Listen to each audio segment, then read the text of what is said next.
ఈనాటి ఆసక్తికరమైన విశ్లేషణకు స్వాగతం. మనిషి గాఢనిద్రలోకి జారుకున్నప్పుడు అసలు మన మెదడు ఎక్కడికి ప్రయాణిస్తుంది? భౌతికంగా శరీరం మంచంపైనే ఉన్నా మన మైండ్ ఎక్కడికి వెళ్తుంది? ఈ అతిపెద్ద రహస్యాన్ని ఈరోజు మనం డీకోడ్ చేద్దాం.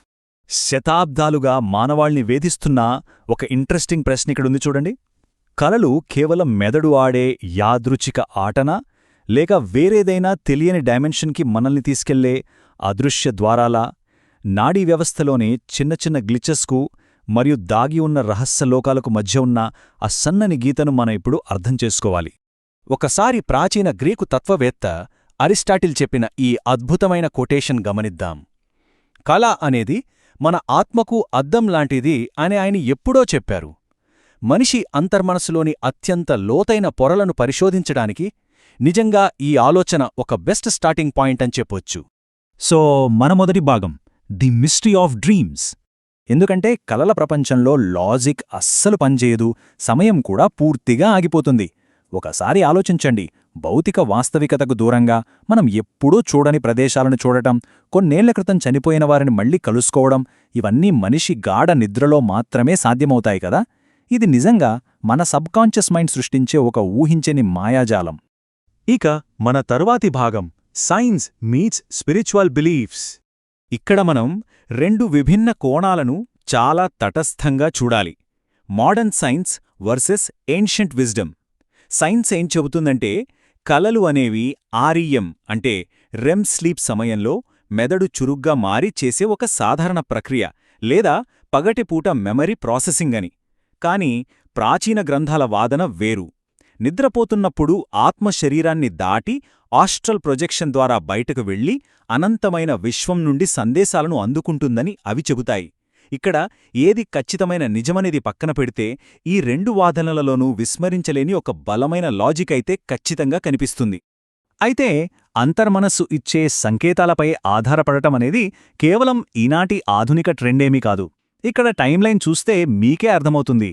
ఈజిప్ట్ ఆలయాల్లోని డ్రీమ్ టెంపుల్స్ నుండి ప్రాచీన భారతదేశంలోని స్వప్నశాస్త్రం వరకు, అలాగే 1865లో అబ్రహాం లింకన్, 1990లో నీల్స్ బోర్ లాంటి గొప్ప వ్యక్తుల జీవితాల వరకు కలలు మానవాళిని చారిత్రకంగా ఎలా ప్రభావితం చేస్తూ వచ్చాయో ఈ ప్రయాణం మనకు స్పష్టంగా చూపిస్తోంది. వీటికి సంబంధించిన కొన్ని ఇంట్రెస్టింగ్ ఫ్యాక్ట్స్ ఇక్కడున్నాయి చూడండి.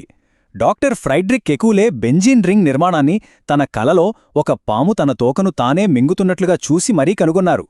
అలాగే సైంటిస్ట్ నీల్స్ బోర్ ఎటామిక్ మోడల్ను తన కలలోనే చూశారు.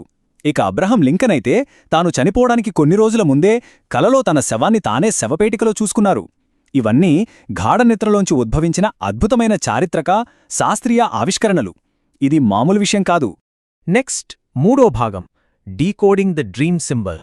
కలలు అనేవి నిజానికి ఒక రహస్య కోడ్లాగా పనిచేస్తాయి.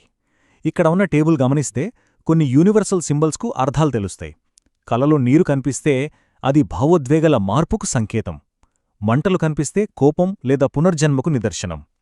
అలాగే పాము కనిపిస్తే ప్రమాదానికి లేదా మనలోని గుప్త శక్తికి సంకేతమని చెబుతారు. కింద పడిపోతున్నట్లు కలరావటం మనపై మనకు నియంత్రణ కోల్పోవడాన్ని, గాలిలో ఎగరడం స్వేచ్ఛను సూచిస్తాయి. ఇలాంటి సంకేతాలను చదవడం నేర్చుకుంటే అంతర్మనస్సు పంపే సీక్రెట్ మెసేజెస్ను సులభంగా డీకోడ్ చేయొచ్చు.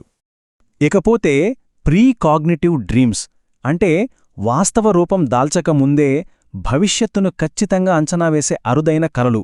ఉదాహరణకు టైటానిక్ లాంటి ఘోర ప్రమాదం జరగడానికి కొద్ది రోజుల ముందే కొందరు ఆ ఓడ మునిగిపోవటం కలలో చూశారు. అలాగే కొందరికి భూకంపం వచ్చినట్లు కల వచ్చిన కొద్ది రోజులకే నిజంగానే భూమి కంపించింది. ఇలాంటి డాక్యుమెంటెడ్ ఎవిడెన్స్ చూసినప్పుడు అసలు ఈ దృశ్యాలు ఎలా సాధ్యమనే ఆశ్చర్యం కలగక మానదు. ఇది మనల్ని తరువాతి విభాగానికి తీసుకువెళ్తుంది. 4వ భాగం, ప్రేమనిషన్స్ అండ్ డార్క్ నైట్ మేయర్స్. ఈ పీడకలలు, భయపెట్టే దృశ్యాలు కేవలం మనల్ని బెదిరించడానికొచ్చే యాదృచ్ఛికమైనవి కాదు సుమా.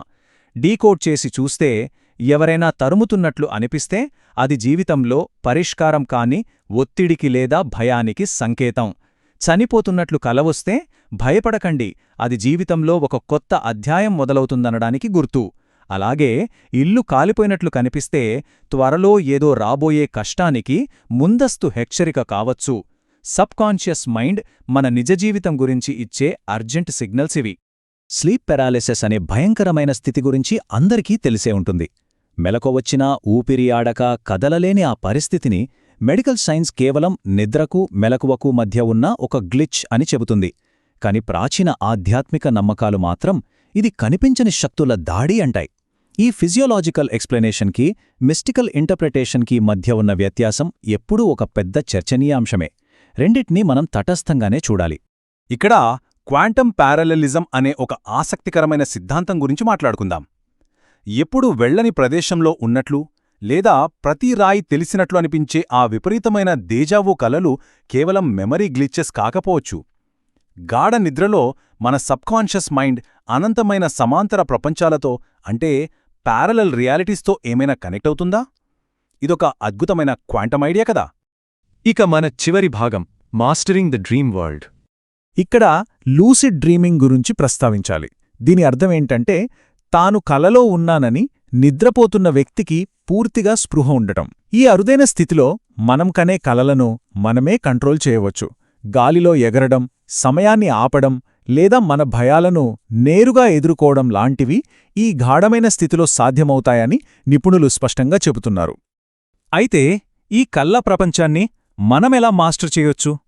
ఈ డ్రీమ్ జర్నింగ్ మెథడ్ స్టెప్స్ చూడండి.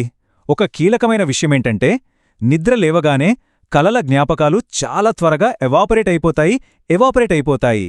అందుకే ఉదయం నెమ్మదిగా లేవగానే వెంటనే గుర్తుకొచ్చిన కలను ఒక డ్రీమ్ జర్నల్లో రాసిపెట్టుకోవాలి. ఇలా క్రమం తప్పకుండా రాయడం ద్వారా సబ్కాన్షియస్ ప్యాటర్న్స్ను మనం ఈజీగా డీకోడ్ చేసి డ్రీమ్ వరల్డ్ను మన గుప్పిట్లోకి తీసుకోవచ్చు. సో ఈ విశ్లేషణ ముగింపుకొచ్చేశాం. ఫైనల్గా ఒకసారి ఆలోచించండి. కలలు అనేవి కేవలం మన నాడీ వ్యవస్థ సృష్టించే ఒక భ్రమ, లేక ఇంకా ఎవరికీ సరిగ్గా అర్థం కాని ఒక యూనివర్సల్ కాన్షియస్నెస్కి తీసుకెళ్లే అదృశ్య ద్వారమా?